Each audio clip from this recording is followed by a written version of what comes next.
रामपुरा गांव में एक पुराने कच्चे घर के भीतर किसान राजू बैठा था। इस साल की पूरी उम्मीदें उसने अपनी फसल के साथ खेत में बो दी थी।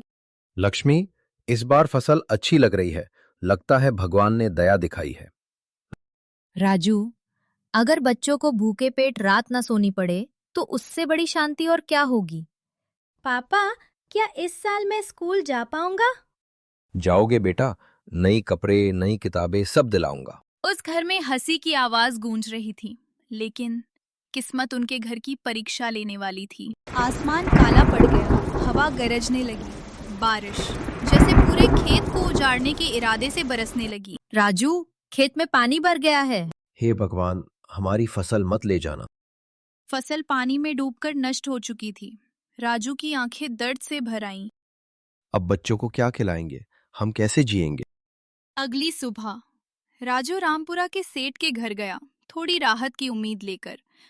सेठ जी, बारिश ने सब कुछ बर्बाद कर दिया है, थोड़ा समय दे दीजिए।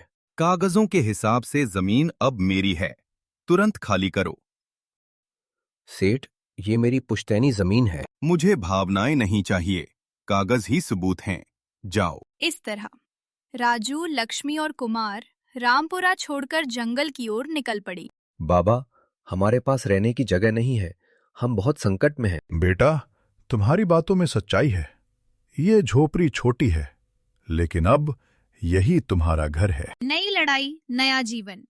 राजू लकड़ियां काट कर रामपुरा के बाजार में बेचने लगा।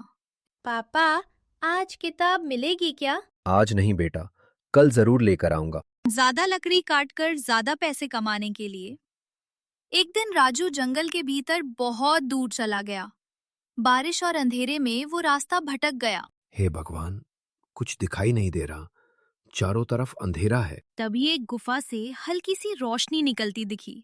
राजू चौंक गया। अंदर जाकर देखा, मानो कोई और ही दुनिया हो। सब कुछ सोने की तरह चमक रहा था। तुम कौन हो?